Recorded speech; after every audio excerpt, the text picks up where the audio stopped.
sa kanyang panahon.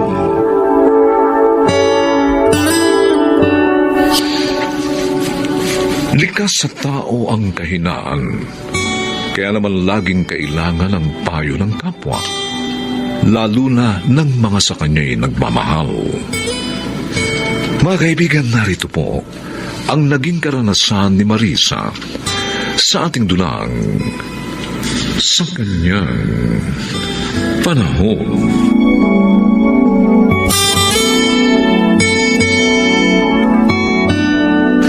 Ang ganda, Marisa.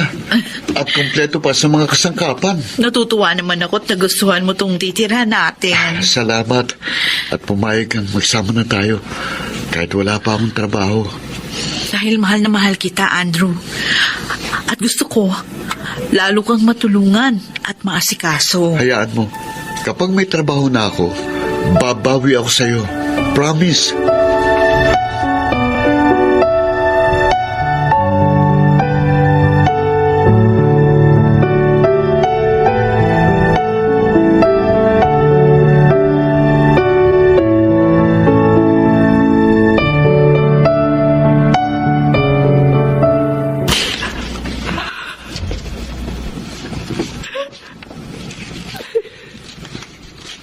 Nay, umiiyak na naman kayo.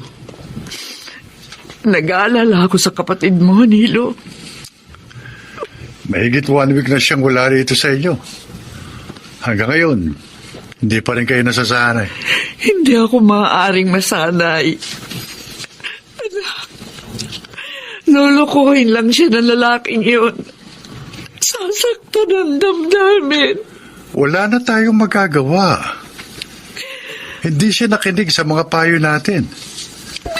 Pinili pa rin niyang makipag-live-in sa lalaking 13 years na mas bata sa kanya. Kaya kung masaktan man siya, may kasalanan niya yun. Anak, alamin mo kung saan siya nakatira para madalaw natin. Paano natin malalaman? Wala naman siya sinabi sa inyo kung saan niya ibabahay ang Andrew na yun. Subukin mong tanungin ng mga kaibigan ni Marisa. Pakiusap, Nilo, gawin mo. Para naman gumaan ang kalooban ko.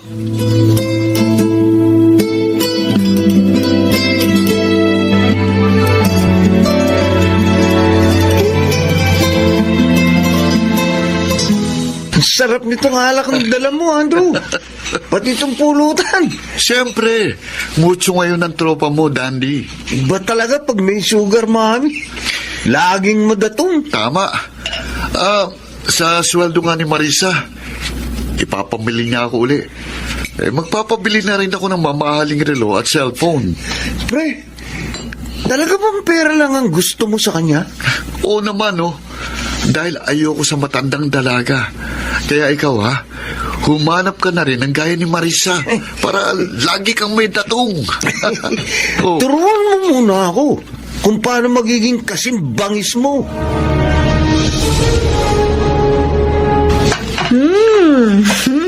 Ang bango naman ang niluluto mo.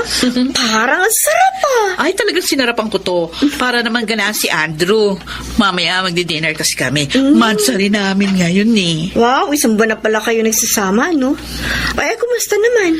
May trabaho na ba siya? Wala pa nga eh. Pero naghahanap naman siya. Kaya laging wala dito. Balak din nga niyang mag-apply na delivery boy. Delivery boy? Ay, marunong ba siya mag-drive? Oo. May lisensya ba siya? Meron. At syempre, marunong magmaneho. Kaso wala naman kayo sasakyan. O di, uutang ako ng pera sa company natin para makabili. Ano? Oh, bakit naman nagulat ka? Dapat lang naman natulungan ko siya. Kasi mag-asawa na kami. Marisa, hindi mo pa siya asawa. Live-in pa lang kayo. Ikaw naman? Pakakasal din kami kapag meron na siyang trabaho at kapag nakaipon. Huwag kang magagalit, ha? Sobra na yung ginagawa mo para sa Andrew na yun, eh. Huh? Lahat ng pangangailangan niya sinasagot mo. Pati itong tirahan ninyo. Ngayon, ikukuha mo pa siya ng kotse? Alam mo, para sa akin, kapag mahal ko, walang problema. Dapat tulungan at suportahan ko ng buong buo. Kung asawa mo, okay. Eh, siya naman, hindi mo pa naman siya asawa. Kaya hindi ka dapat ganyan. Ano ka ba? Para ka naman si inay. Ayan, isa pa yan. Sa maling ginawa mo. Iniwan mo si Aling Tessie dahil kay Andrew. Eh, ginawa ko yun dahil hindi niya matanggap yung pagsasama namin ni Andrew. Ay, Pareho sila ni Kuya Nilo. At kahit kaibigan ko, magagawa kong iwan. ha? Alang-alang sa pag-ibig namin ni Andrew.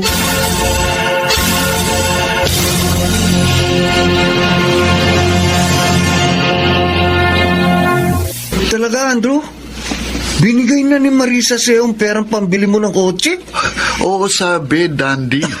Ang galing mo talaga, pre. O, ano ngayon ang balak mo? Ano pa? Eh di, iskapo na. Oo, kaya lang, kawawa naman siya. Hindi sa kawawa. Dahil naging maligaya rin naman siya sa piling ko.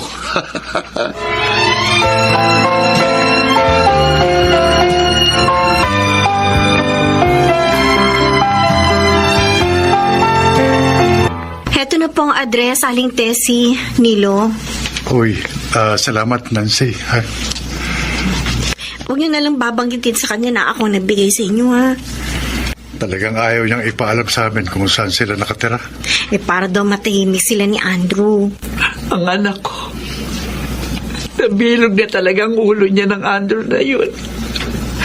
Pati tayo na kanyang pamilya. Hindi na mahalaga sa kanya. Eh, nun nga kung huli kami magkausap, pakiramdam ko na inis siya sa akin eh. Dahil sinabi ko na sobra na yung mga ginagawa niya sa lalaking yun. Biro niyo, ipinangutang pa niya ng perang pambili ng sasakyan. Diyos ko, kawawa naman ang anak ko. Nabulag na sa pag-ibig sa lalaking yun. Sana lang, mali tayo. Sana, huwag niyan lulukohin ang kapatid ko. Dahil baka kung ano magawa ko sa Andrew na yun kapag niloko niya si Marisa.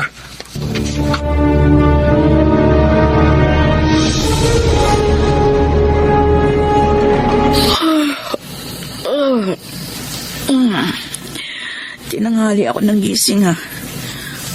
Nalasing kasi si Andrew. Daming nainom kagabi.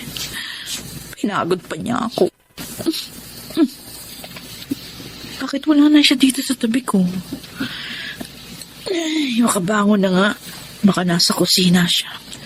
Baka hindi na nakatiis sa gutom, bumili na ng almusal. Ano to? Ano tong papel na nasa tabi ng unan? Parang sulat. Kanino naman ko? Mabasa nga. Marisa. Huwag mo na sana akong hanapin pa. I'm sorry. Sinikap kong mahalin ka pero talagang ayaw ng puso ko eh. Kaya lumayo na ako. Ayoko namang habang buhay kitang pasahin. Kalimutan mo na lang ako, Marisa. Hindi. Bakit mo ginawa sa akin to, Andrew? Bakit? Tama pala silang lahat. Manluloko ka! Manluloko ka!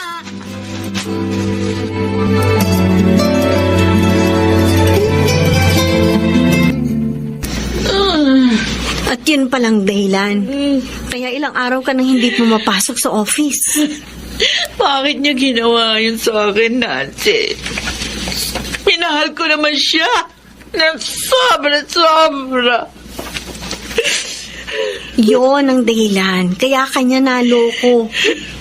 Hindi mo nakita ang kanyang kapintasan dahil sa sobrang pagmamahal mo sa kanya.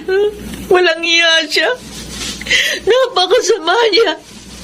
Pati si Nainay kinalimutan ko pagkatapos nung makuha niya yung perang inutang ko na pambili ng sasakyan. Basta na lang ako iniwan. Walang iya siya talaga. Marisa, kalimutan mo na ang lalaking yon. Balikan mo na lang sina Aling Tessie. Humingi ka ng tawad sa kanila. I'm sure, mapapatawad ka nila.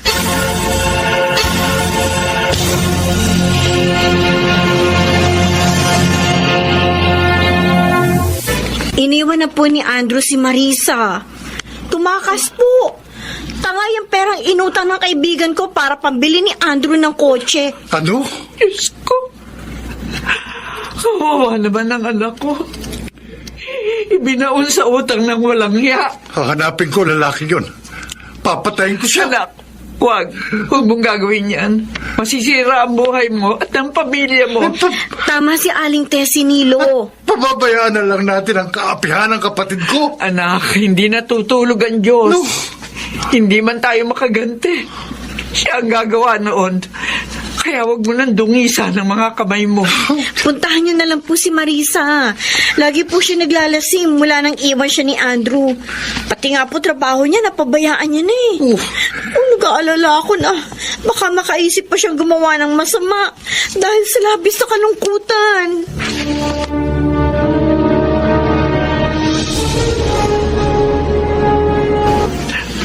Oh, anak, Marisa.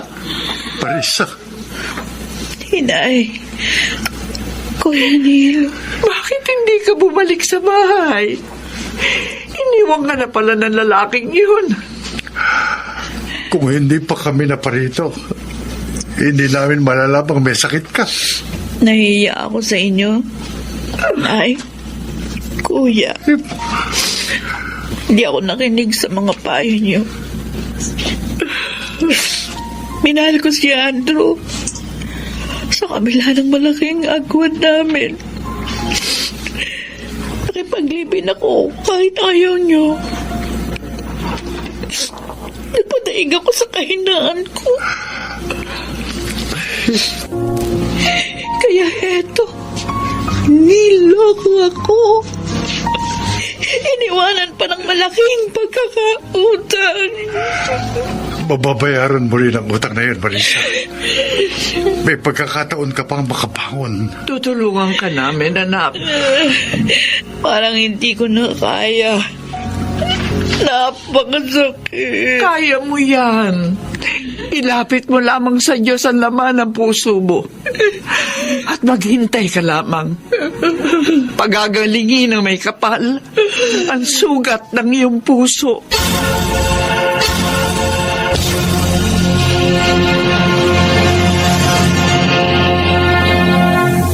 Sa kanyang panahon, may mga inang inilalagay sa isang tabi ang kapakanan ng mga anak dahil sa pansariling kaligayahan. Pakinggan natin ang naging karanasan ni Leonora sa ating dulang Sa kanyang panahon.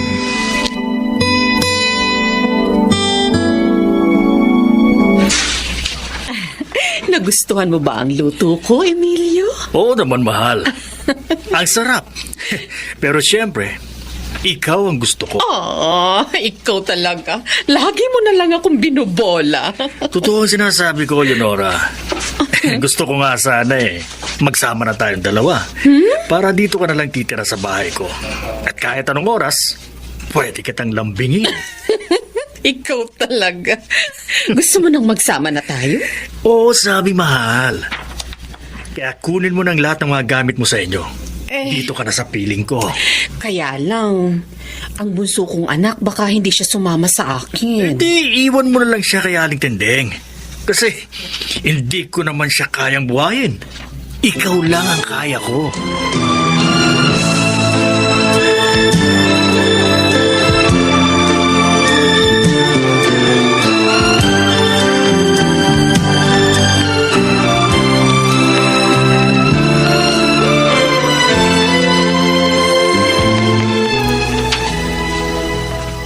Ano? Nakikisama ka na kay Emilio? Opo, inay. Yun po yung napagkasundoan namin. Pero inay, ayaw ko po kay Mang Emilio. Hindi mo naman siya makakasama, Rhea. Dahil iiwan kita rito sa lola tinding mo. Po? Pero nay... Pupuntahan na lang kita rito 2 beses sa isang linggo at ibibigay ko rin ang mga kailangan mo. Anak, duda ako sa lalaking yun. Baka niloloko ka lang niya. Inay naman, bakit niyo naman nasabi yan? O kung talagang mahal ka niya nung pakakasalan ka, At sisikapin niyang buhayin kayo nitong apo ko. Biyuda ka naman. At matandang binataan naman siya. Sobra naman kayong humatol. Oh, Mahal ho ako ni Emilio. Mapatutunayan ko rin yan sa inyo balang araw.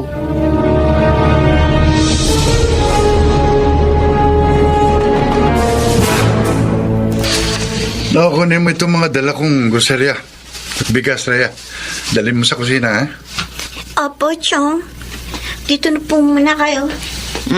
salamat sa mga dala mo, Pipito. Alam mo ko, Nay, na iniwan na po sa inyo ni Leonora si Rhea. Ay, oo, anak. At ang iyang maliit na tindahan ko lang ang inaasahan namin ng pamangkin mo.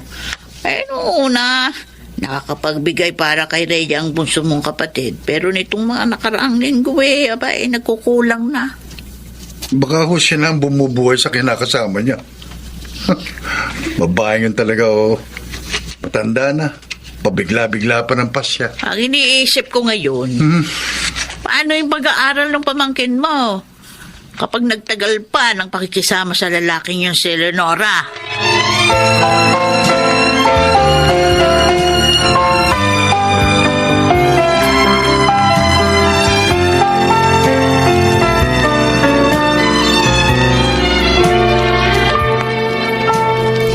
Mahal, di ba sweldo mo ngayon? Oo, mahal kaya lang, pasensya na. Kulang tong pera ko. Ha? Kulang na naman? Paano naman kasi inutang ni paring Melchor dahil may sakit daw yung kanyang asawa? Nung nakaraang sahod mo, ang kumparing Gabino mo ang nangutang sa'yo. Ngayon naman yung Melchor. Pasensya ka na, Leonora. Kawawa naman mga kaibigan ko kung hindi ko sila tutulungan. Marami kasi tayong dapat bayaran. May mga dapat pang bilhin dito sa bahay. Tapos, kailangan ko pang bigyan ng anak ko. Tsaka mo na lang bigyan yung anak mo. Unahin mo na lang yung mga pangangailangan natin. Total naman, nakatira sa nanay mo ang bunso mong anak.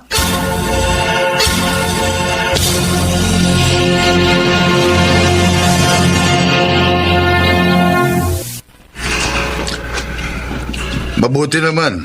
Nagpunta ka rito sa bahay ko, Leonora. Sabi mo kasi nang tawagan mo ako sa cellphone ko, may mahalaga kang sasabihin sa akin. Ano ba yun, kuya? Hindi naman sa pinakikialaman kita sa pakikisama mo doon sa Emilio na yon, ano? Ha? Pero, ikaw nagkukulang ka na ng obligasyon mo kay Rhea. Hindi bali yung pangalan mong si Ramil. May asawa na yun at maayos na trabaho. Pero si Rhea, bata pa. High school pa lang. At talagang kailangan pa ng gabay at suporta mo. Kasi kuya, Dati. ano 2 beses, 1 linggo, nasasamahan mo siya kina inay. Nagbibigay ka rin ng para sa mga pangangailangan niya. Ngayon, lahat ng yun, wala na. Kasi, kapos kasi kami ngayon, kuya dahil nagkasakit si Emilio. Isipin mo rin sana ang kapakanan ng pamangking ko, Leonora. At hindi ang pansarili mo lang. Kailangan ka ng anak mo. Alalahanin mo, matanda na ang magulang natin. Kuya. At hindi na niya kaya na balikatin pa ang obligasyon mo sa iyong anak.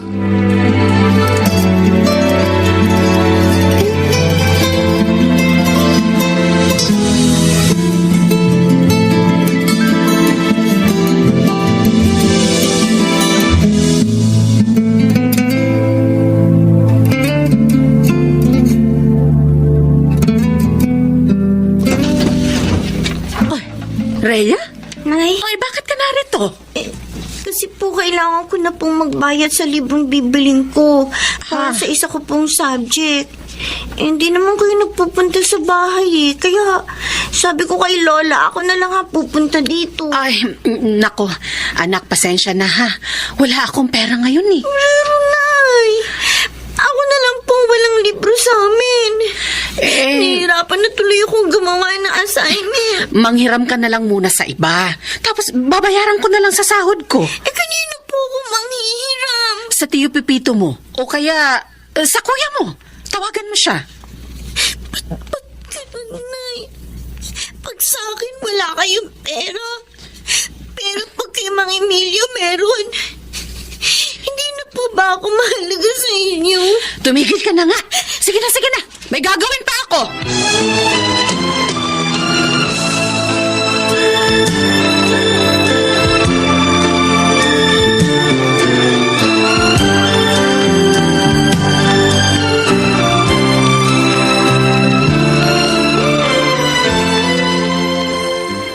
Pambihira naman si Leonora, oo. Nahumaling na siya ng husto sa kinakasama niya. Pinabayaan na niya pati mga pangangailangan ng anak niya. Nakalimutan na po ako ni inay. Si Mang Emilio na lang ang mahal niya. Hindi naman siguro, Apo. Maaring nadidimlan lang ang isip ng nanay mo. Naraya, ito. Ito yung perang pambili mo ng libro. Salamat po, Chupipito. Basta, mag-aaral ka mabuti, ha? Opo. At kahit ganyan ang nangyari sa nanay mo, huwag kang magtatanim ng galit sa kanya. Dahil kahit nagkukulang man siya, siya pa rin ang nanay mo. Oo, tama ang tiyo mo. Sa halip, ay lagi mong isama sa iyong panalangin ng iyong ina para mabuksan ang kanyang isipan at ituwid ang kanyang mga pagkukulang.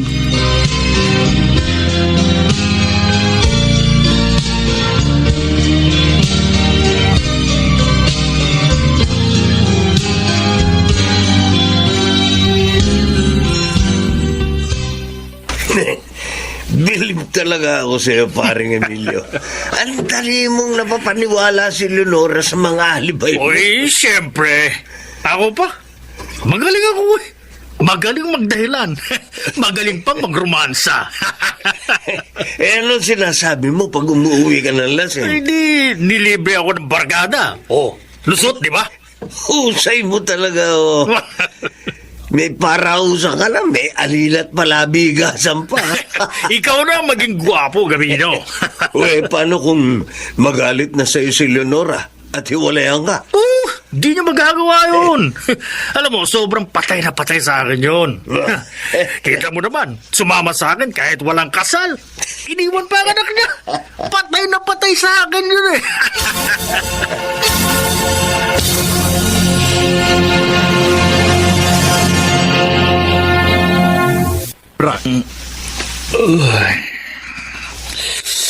Aray ko.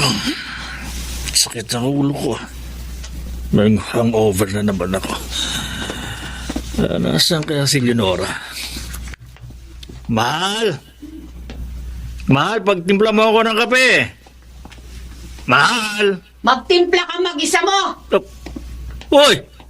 Bakit umagang umaga eh, galit ka? Wala naman ako kasalanan sa'yo ah! Manluloko! Bakit mo ako sinampal? Kulang pang kabayaran niya sa mga panloloko mo sa akin! Ano? Walang iya ka. Pati anak ko pinabayaan ko dahil sa pagmamahal ko sa'yo. Dahil akala ko mahal mo rin ako. Yung pala pinaibig mo lang ako para sa mga pangangailangan mo. Walang iya ka. Teka. Sino na naman nagsabi sa'yo ng kasinungalingang yan? Sabihin mo nga! Bubugbugin ko sa harap mo! Tigilan mo na yung pagsisinungaling mo! Sa bibig mo mismo narinig ko lahat kagabi! Ano? Habang nagiinuman kayo ni gabi natin iban yung mga barkada! Doon sa tindahan ni Aling Gundeng! Leonora! Ang sama mo!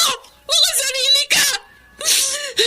At ako naman nagpakatanga sa'yo! Kaya pala kahit minsan hindi mo ako inalok ng kasal dahil hindi ka seryoso sa akin! Leonora, magpapaliwanag ako. Tama na! Ayoko na!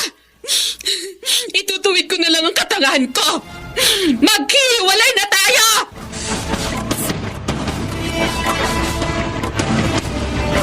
Inay. Oy, Leonora, bakit narito ka? May dala ka pang mga maleta mo. Lola Tinding, magpapaalam po sana ako sa inyo. Magtitinda po ako ng kakanin mamayang hapon.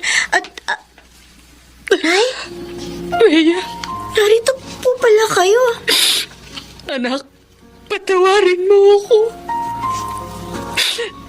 Napabayaan kita dahil sa pansarili kong kaligayahan. Nay, Ibig bang sabihin yan, anak, natauhan ka na. Opo, inay. Hiniwalayan ko na po si Emilio.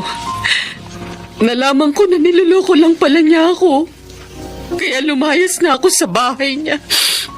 Nay, sana mapatawad niyo ako ni Rhea. Lola, dininig na po ng Diyos ang panalangin ko.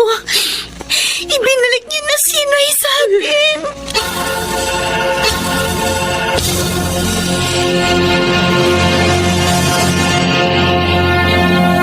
Sa kanyang panahon, ang pagbibigay ng buong pagtitiwala sa buhay sa kabila ng mga pangit na karanasan ay ang pinakamatibay na sandalan upang malampasan ang mga hadlang at makamit ang tagumpay. Mga kaibigan, narito po ang naging karanasan ni Edison sa ating dulang sa kanyang panahon.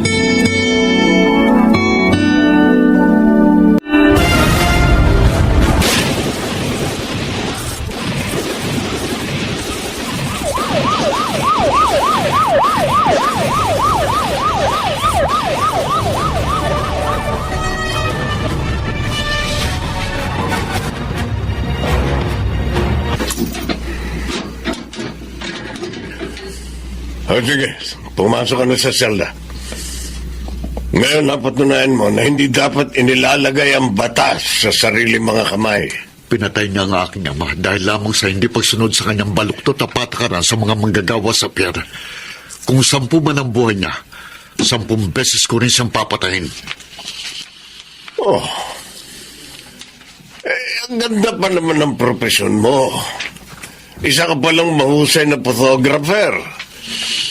Lagi talaga nasa huli ang pagsisisi, ano? Kung magsisisi ba ako sa ginawa kong pagpatay sa malupit na head checker na yun sa pier, mapabago pa ba noon ang kapalaran ko rito sa loob ng kulungan? Warden, isa na akong kriminal. Oh. Habang buhay na kriminal.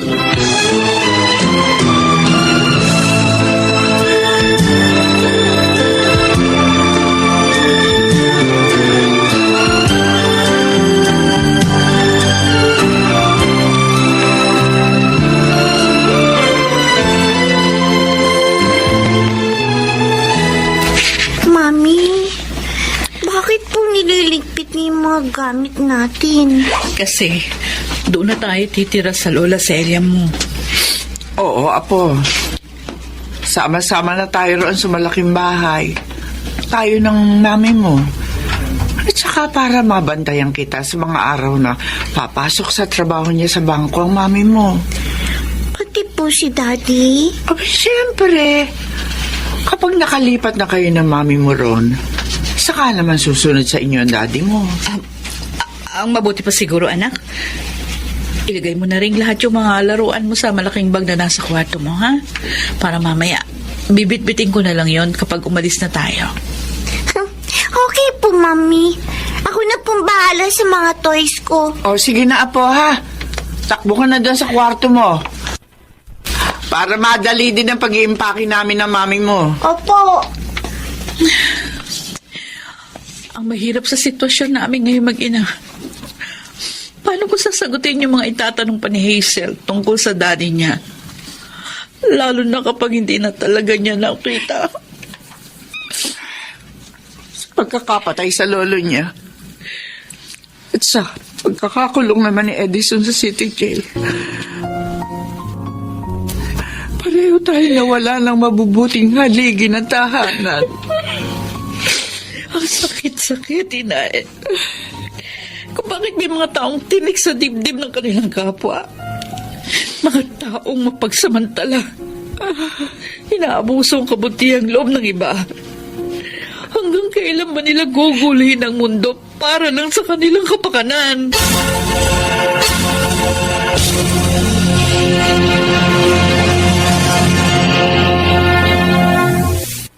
Hindi mo dapat isinama rito si Hazel, Doris. Hindi niya ako dapat makita sa ganitong katayuan. Edison, wala na akong maisagot sa mga tanong niya kung nasaan ka. Nahihirapan na ako magsinungaling. Daddy, huwag po kayong magalit kay Mami. Nagpilit po talaga ako sumama sa kanya kasi miss na po kayo, Daddy. Umuwi na kayo. At huwag kayong babalik dito. Kalimutan niyo na ako. Mamuhay na kayo nang kayong mag-ina lang. Hindi, Edison. Hanggat naririto ka, magbabalik-balik kami dito ni Hazel. Hindi kami susuko sa pagmamahal sa iyo. Mabigat man ang pinagdadaanan natin ngayon. Palalampasan din nating mag-anak ang lahat ng ito. Tama po si Mommy, Daddy. Mahal na mahal ka po namin. Murder ang kaso ko, Doris. 20 hanggang 40 taong pagkakakulong. Hindi na ako makakalis sa kinalalagyan ko rito. Hindi na uusad ang buhay ko rito. Mahirap bang intindihin yon? Patuloy pa rin tayong maniwala sa itaas. Hanggat nananampalataya tayo sa Kanya, mangyayari ang Kanyang magandang kalooban.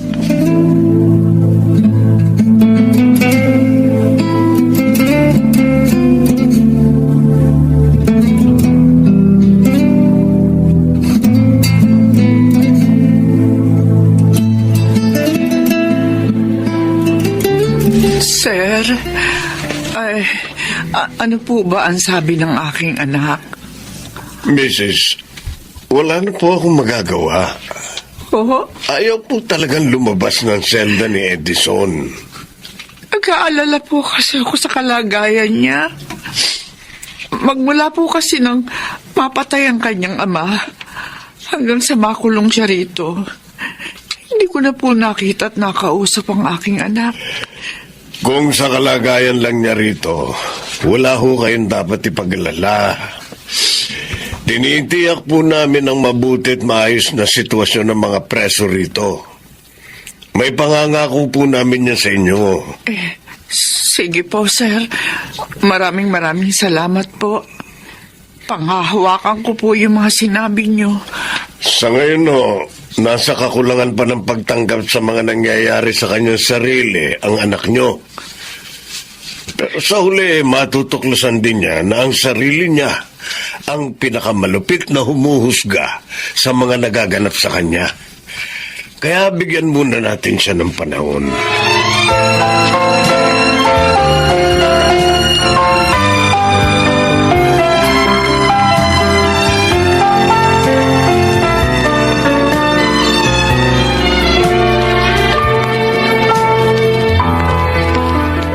Anong mayroon sa lumang litratong ito na kinunan ko sa Quiapo, Baron?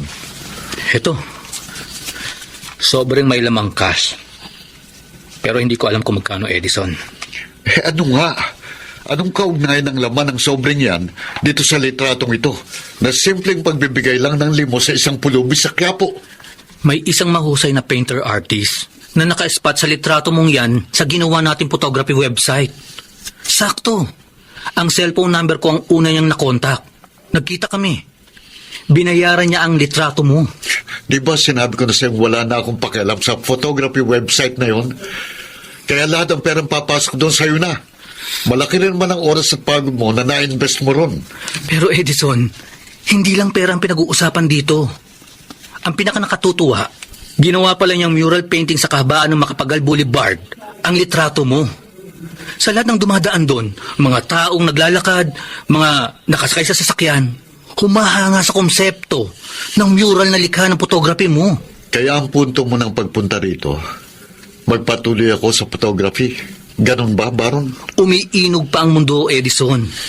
Kagaya ng human interest photography na nakikita mo sa buhay ng bawat tao na naglalarawan sa kanilang mga emosyon at nagbibigay simpatya sa mga taong nakakakita nito. Sa palagay mo, anong human interest photography makikita ko sa 4 na sulok ng kulungan ito? Walang saysay ang buhay rito, Baron. Kaya lahat ng parte ng aking pagkatao, isinuko ko na sa lugar na ito.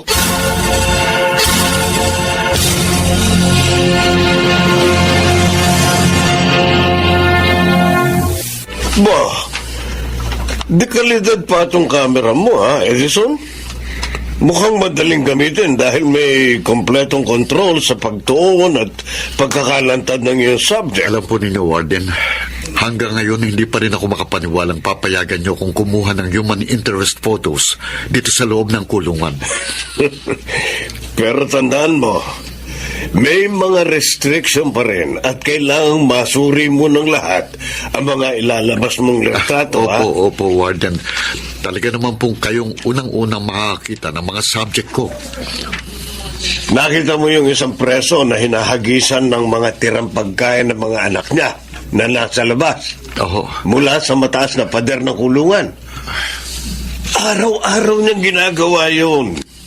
Mabibigyan mo yun ng magandang konsepto. Isasali natin yun sa isang photo exhibit. Napakaganda nga ho nun. Warden Bulio, maraming salamat po sa tiwalang ibinigay niyo sa akin. Dahil nakita ko ang potensyal mo. At ayokong masayang yun. Kaya tulad ng mga bilanggo rito na pinilit naming mabago ang buhay, palayain mo ang sarili mo sa galit mo sa mundo para matagpuan mong muli ang kapayapaan.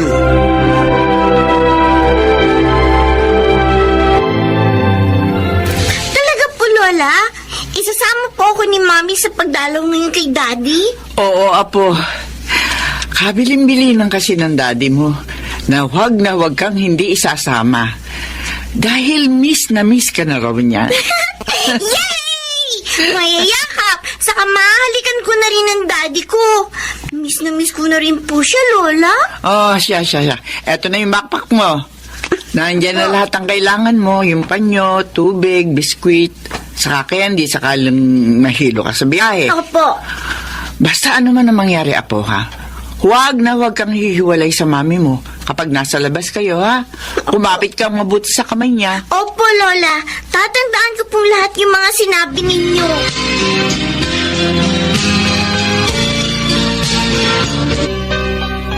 Maraming salamat, Doris. Ang hindi mo pagsuko sa mga pagsubok na dumating sa atin ang nagbigay sa akin ng panibagong pagtitiwala sa hinaharap. Edison, hindi natin kailangan gawing mahirap ang pag-unawa sa buhay upang agawin lamang tayo sa ating mga pangarap at pag-asa. Alam kong magiging matagal ang iyong paghihintay. Kahit habang buhay, handa ako maghintay. Kami ni Hazel, pati na rin si Inay. Hihingin natin sa Diyos na patuloy niyang gamitin ang ating pananampalataya upang mangyari ang kanyang magandang kalooban.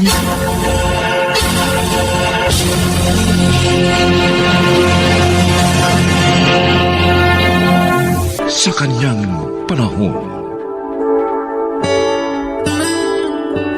nagagawang baliwalain ng mga kabataan ang payo ng kanilang mga magulang.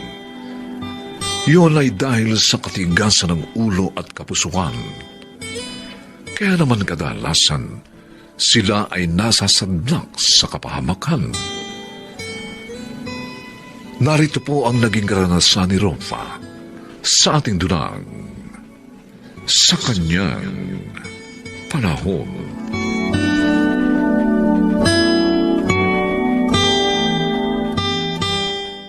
Yun ang sabi ni Kuya Elmo, Rofa.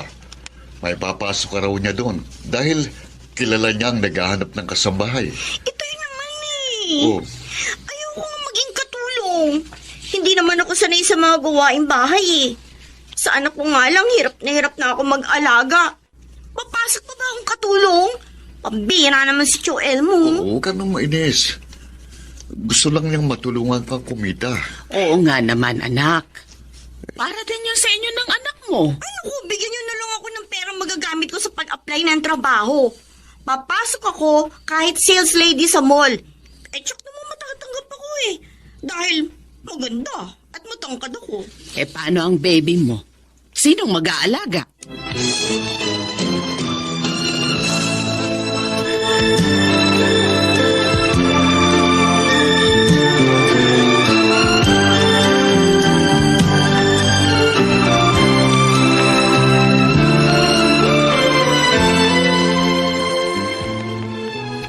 Ayaw niya. Eh bakit, Noel? Kuya, mas gusto raw niyang magtrabaho sa mall. O sayang naman kasi. Doon siguradong hindi siya mahihirapan. Dahil apat silang katulong. Isa pa, malaking magpasweldo si Ma'am Pilar. Mababait pa. Ayaw niya talaga, kuya. Hindi raw siya sanay sa mga gawaing bahay. Ngayon umalis siya para mag-apply ng trabaho. Oo, talagang anak niyong yan, oh. Isa na ina, pero tamad pa rin.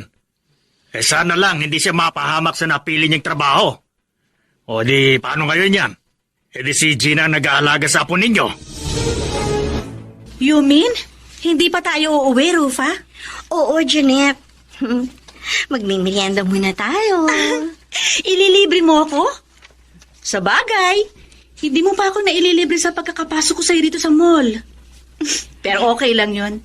Best friends naman tayo eh.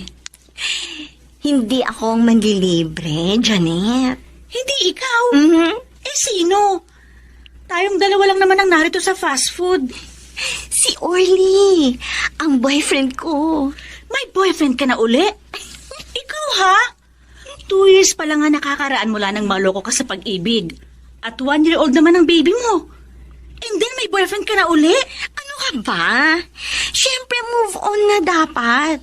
At saka, iba si Orly doon sa walang niya akong dating boyfriend. Si Orly, gwapo, mabait, at may kaya sa buhay. At mahal na mahal niya ako. At siya ang hinihintay natin dito, ganun ba? Correct? Oh, ayun na siya eh, oh. Yung lalaking papalapit dito? Oo. Gwapo, di ba? Artistahin. Gwapo nga. Kaya lang, parang pamilyar siya sa akin. Parang nakita ko na siya eh. Hindi ko nga lang maalala kung saan.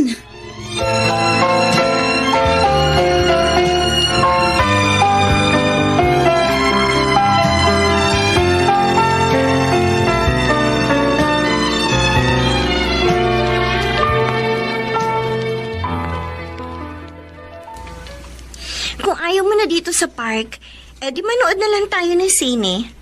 Tamang-tama, dahil may movie akong gustong panoorin eh. Okay, sinabi mo eh. Alam mo namang ikaw ang boss ko. Thank you. Ang bait mo talaga. Pero pagkatapos ng sine, kain tayo sa favorite kong restaurant. Kakain pa? Bakit? Ayaw mo ba? Gagabihin na kasi ako ng gusto, Orly eh. Baka magalit sina Inay at Itay. Rufa, you're old enough. Alam ko. Pero hindi pa nila alam ang tungkol sa relasyon natin, di ba? Di sabihin mo na lang, pinag-overtime ka uli. Then bibilhan ko na lang sila ng pasalubong. Para lalong hindi makahalata. Gagawin mo yun? Oo naman. Alam mo namang malakas ka sa akin eh. Kasi nga, love na love kita.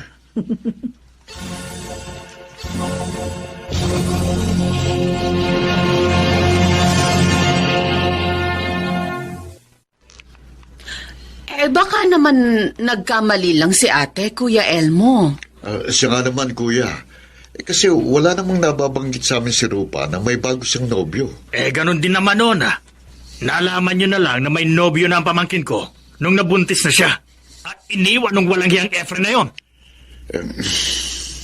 Pasensya na kayo. Hindi ko gustong saktan ng damdamin ninyo. Naunawaan ka naman namin, kuya. Nagtataka lang ako kasi nabibili naman niya ang mga pangailangan ng anak niya. Mula nga sa kanyang kita. At nakapagbibigay din sa amin kahit papano. Pwede namang mangyari yun, Noel. Lalo na kung ang lalaki ang gumagastos sa kanila mga date. Naisip ko tuloy, Noel. Gina. Baka nga kaya laging ginagabi ng uwi si Rupa dahil sa may nobyo na siya uli. Kausapin niyo nung masinsina ang inyong anak. Baka mamaya, maloko siyang muli. Mahirap na. Kawawa mga bata na lalaki ng walang ama. At higit sa lahat, kawawa din kayo na laging dumadamay sa kanya. Ano po bang itatanong ninyo, Inay? Itay? Parang napakaseryoso niyo naman. Gusto lang sana naming malaman kung totoong may nobyo ka na uli. Sino naman ang madaldal na nagsabi niyan sa inyo? Sagutin mo na lang ang tanong namin. Meron ba, Rupa? Itay, wala po. Nagtatrabaho lang ako ng gusto. Sinungaling! Ay, Nakita ka ni na Kuya Elmo at Ate Isabel nang pumasok kayo ng sinehanong lalaking yung may akbay sa'yo. po. Ang lalaking yung siguro ang dahilan kaya madalas kang gabihin sa pag-uwi. Anak naman, Hindi ka pa ba nadala sa unang sinapit mo? Ngayon, heto ka na naman. Inay, iba si Efren at iba si Orly. Oh. Mabait at may kaya sa buhay si Orly at mahal na mahal ako. Kung ganon, may bagong nobyo ko na nga. At Orly ang pangalan. Eh bakit hindi mo siya sabi sa amin? At nagsinungaling ka pa. Kailan ka magtatapat? Kapag nabuntis ka ng lalaking yon at iniwan? Sobra naman kayong humusga sa kapwa. Hindi niyo pa nga siya nakikilala, ganyan na kaagad ang nasa utak niyo. Patunayan mo na mali kami. Ipakilala mo siya sa amin. Hindi na naawa sa atin. Ngayon nakikipagnobyo na naman ang hindi natin alam. Nalulungkot din ako at nasasaktan sa ginawa ni Rupa. Napakatigas ng ulo niya. At siya pa ang may ganang magalit. Ngayon, hindi nga ako inimik kaninang umaga. Hindi na ba niya naisip ang mga hirap nating maibangon lang siya sa pagkadapa niya? Ako ang nag-aalaga sa ating apo. Lalo na pag may sakit yun at wala si Rupa. Noel, baka mapahamak ang anak natin. Kailangan makilala natin ang Orly na yon. Kung kailangan pilitin ko si Rupa, gagawin ko. Hindi ka dapat nakikipag-away kina Mang Noel at Aling Gina, best friend. Mga magulang mo sila. Tumulong sa'yo nung nadapa ka. At higit sa lahat, tunay na nagmamahal sa'yo. Alam ko naman eh. Nagalit lang naman ako. Dahil sa maling paghusga nila kay Orly. Isip ko tuloy, sundin na lang ang ibig ni Orly. Na ano? Na sumama na sa kanya. At magsama na lang kami. Para hindi na mapakialaman ni na Inay at Itay. Ano? Ay naku, Rufa. Yan ang wag na wag mong gagawin. Ihuhulog mo lang sa kapahamakan ng sarili mo. Janet! Bakit ka naman nagsasalita ng ganyan? Naaalala mo ba nung una mo siyang ipakilala sa akin? Di ba ang sabi ko sa'yo, pamilyar siya sa akin. Ngayon alam ko na kung saan ko siya nakita. Saan? Sa bahay ng kaibigan ng kapatid ko. Asawa siya ng kaibigan ng kapatid ko. Hindi. Rufa, may asawa na si Orly. Ay, si Inay nag-text. Hindi. Rufa, sabi ni Inay, may sunog malapit sa bahay niyo. Ano? Hindi, si Inay, may sakit siya nang iniwan ko. Sila ng baby ko kanina. Janet!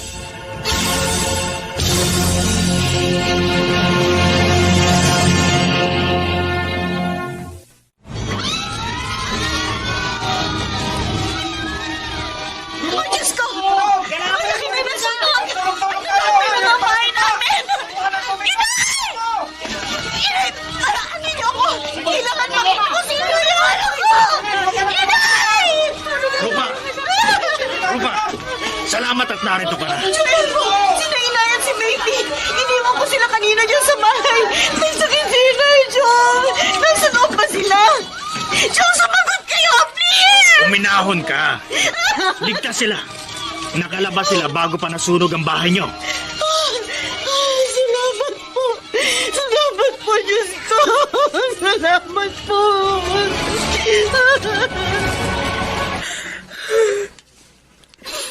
Nalulungkot ako sa nangyari sa buhay natin, Noel. Ngayon wala na tayong bahay. Dahil nadamay sa malaking sunog sa lugar natin ang bahay natin.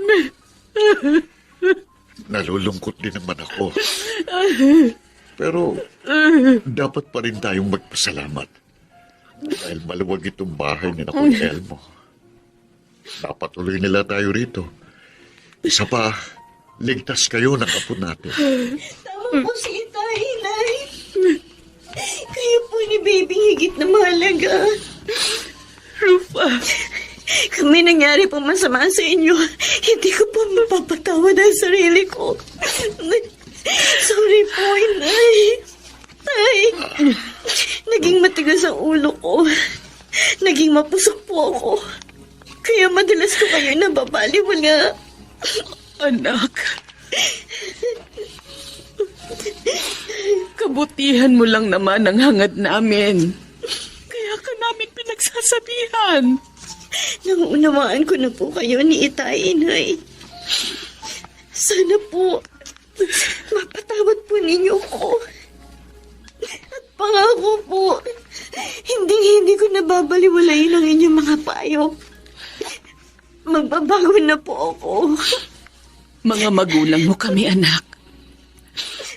At lagi kaming handang tulungan kang magbago.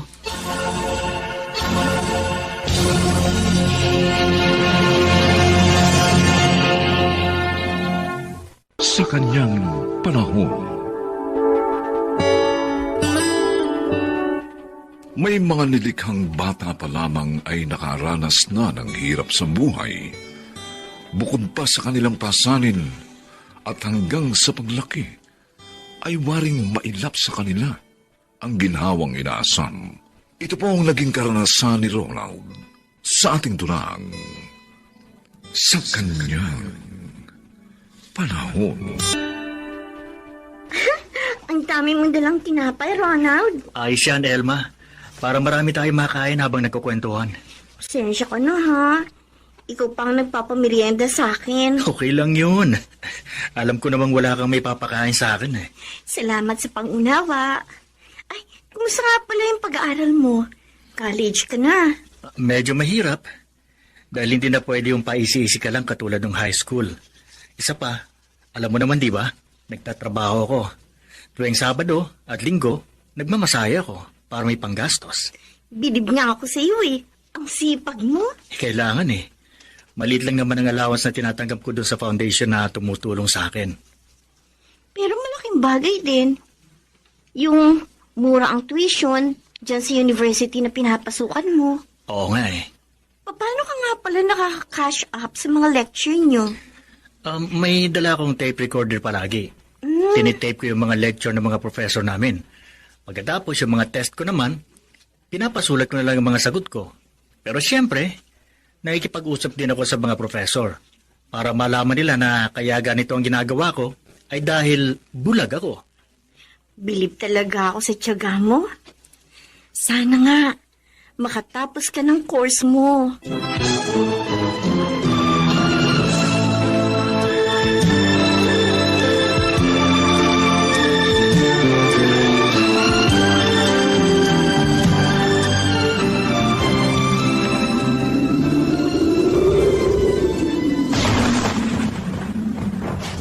Naku po, ang lakas ng ulan. Humahangin pa. Inabot na ako dito sa daan. Kung kailan nakalabas na ako ng bahay niyo na sir. Saka pa bumuhos ang malakas na ulan. Ang layo ko pa naman sa sakayan. Pagkatapos mahirap ang gumamit ng baston pag ganito umuulan. Ay, ito ang hirap na walang guide ng isang bulag. Tapos magtatrabaho ng walang kasama. At saka biglang uulan. Mabuti pa kaya bumalik na lang ako kina sir. Hindi pa naman ako malayo sa kanila eh. Doon na lamang ako magpapatila ng ulan. Mahirap na magkasakit. Katatapos ko lang magmasahe. Abala pa sa pag-aaral ko pag nagkasakit ako.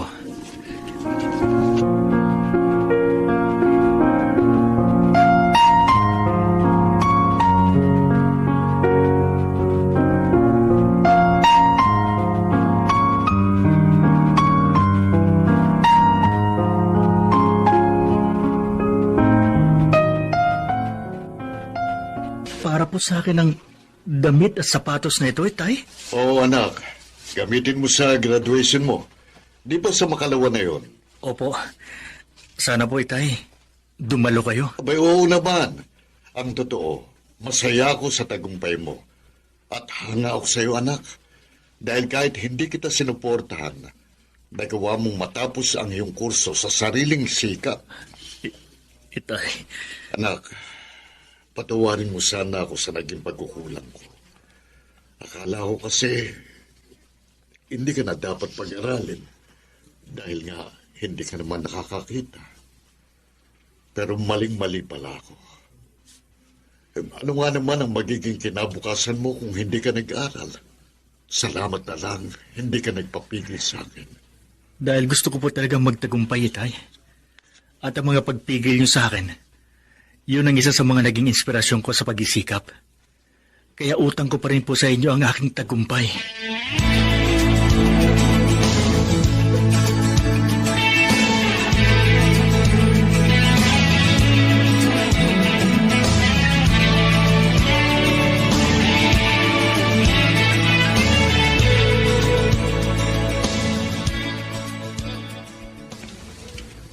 Talaga? Wow! Ang best friend ko, mag-aasawa na! Tapos ko ng college eh. Tsaka, pareho na magmaayos ang kita namin itong si Lorna sa pagmamasahe. Kaya ayos lang kahit magpakasal na kami. Kaya lang, wala ka na bang balak na gamitin ang kursong tinapos mo? O, siyempre, gusto ko rin magamit yun. Pero, wala pa ako mapasukan eh. Kaya habang wala pa, magmamasahe na muna ako.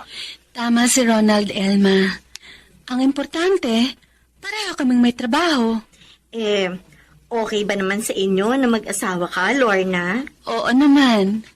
Tanggap ng parents ko na kahit tayong mga hindi nakakakita, ay may karapatan ding magmahal at mahalin at magkaroon ng sariling pamilya. Tulad ng mga taong walang kapansanan. Ikaw, Ronald, okay lang ba kay Mang Andoy? Oo, walang problema sa tatay ko, Elma. Iba na ang pananaw niya ngayon sa ating mga may kapansanan. At may ilan din kaming customer na close sa amin na siyang magiging ninang at ninong namin sa kasal. Ayos! At last, magiging happy na rin si Ronald. Good luck sa inyo!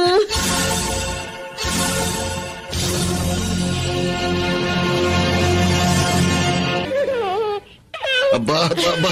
At tinatawanan ako ni Junior, Para pong sinasabi niya na natutuwa po siya at dumalaw kayo, Tatay Andoy. Oo nga, Lorna. Nasan nga palang asawa mo? May tumawag pong customer kaya umalis po siya para magmasahe. At ikaw ang naiwan para mag-alaga sa dalawang anak nyo. Opo, ganun na nga po. Paano naman kung kailangan mo ring magmasahe? Meron naman po akong kamag-anak na napapakisuyuan ko magbantay dito sa dalawang bata. Aba. Binibigyan na lang po namin ng kaunting bayad. Mainam naman. Ay, maiba ko. Ngayong dalawa ng anak nyo, ano bang balak nyo? Dadagdagan nyo pa ba yan? Ang gusto po namin ni Ronald, hanggang 2 anak lang po. Para mas mabigyan po namin ng maayos na kinabukasan. Ay, kayo po pala, Lolo Andoy. Tuloy po kayo. Salamat, Jean. May dala akong ulam para sa inyo. Narito pang nanay at tatay mo. Si Inay lang po ang kasama namin ni Junior. Ganun ba? Nagmasahe po si Itay. Pero baka pauwi na rin yun. Kanina pa po siya umalis eh. Jen! Jen! Ay! Lola. Bakit po? Ay, nandito nga po pala si Lolo Andoy. Anak, Tatay Andoy, may tumawag pong pulis sa cellphone ko. Pulis, bakit ano nangyari? Si Ronald daw po. Labangga!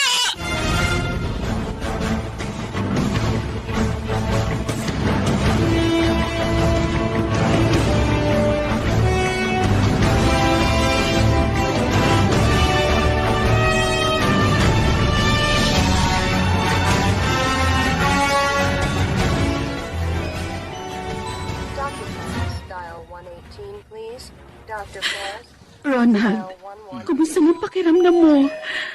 Masakit pa rin ang binti ko, Lorna. Sabi ng doktor, kailangan lagyan ng bakal ang binti mo. Ilang buwan ka rin hindi makakalakad. Ano?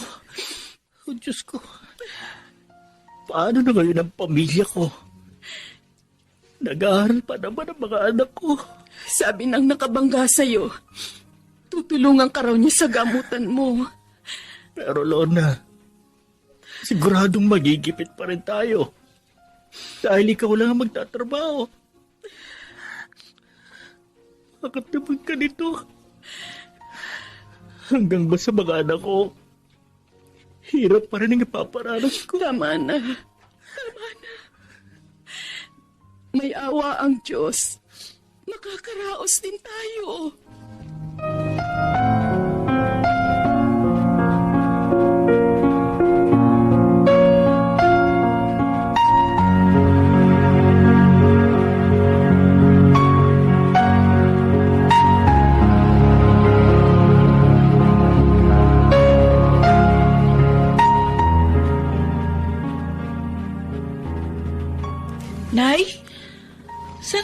yata si Itay? Bakit po nakabihis siya? Magmamasahe daw siya. May tumawag kasi sa kanya eh. Ha? Kaya na po ba niya? Nakasaklay pa siya. Yun nga rin ang inaalala ko. Pero sabi niya, kaya daw niya. Sayang naman daw kasi yung kikitain niya, makakatulong din sa panggastos niyong ng kapatid mo. Kawawa naman si Itay. Ako na po mag-guide sa kanya. O sige anak. At si Junior naman ang isasama ko mamaya. Mag-iingat kayo ha.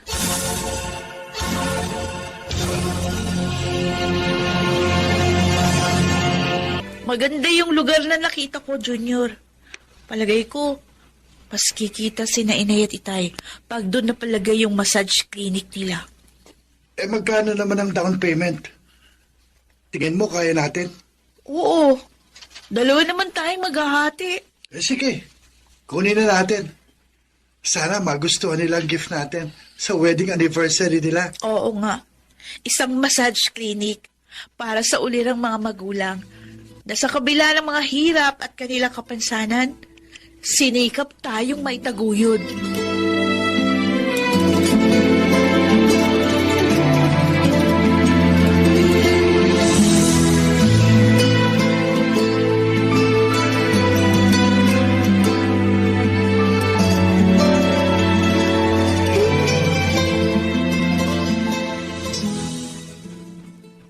Hello, Kapit Ring.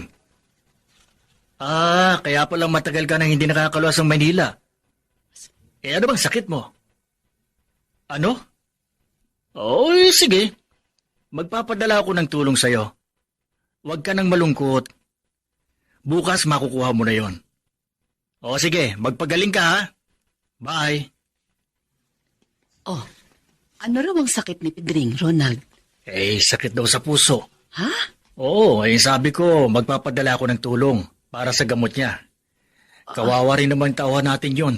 Hirap din sa buhay. Tulad natin noon. Pero ngayon, eto, narito tayo at nakatira sa isang magandang bahay. May maayos na mga kasangkapan at isang massage clinic. Salamat na lang sa Panginoong Diyos. Hindi man naging madali ang pagdating natin sa tagumpay. Nakarating pa rin tayo. At nairaos din natin ang ating mga anak.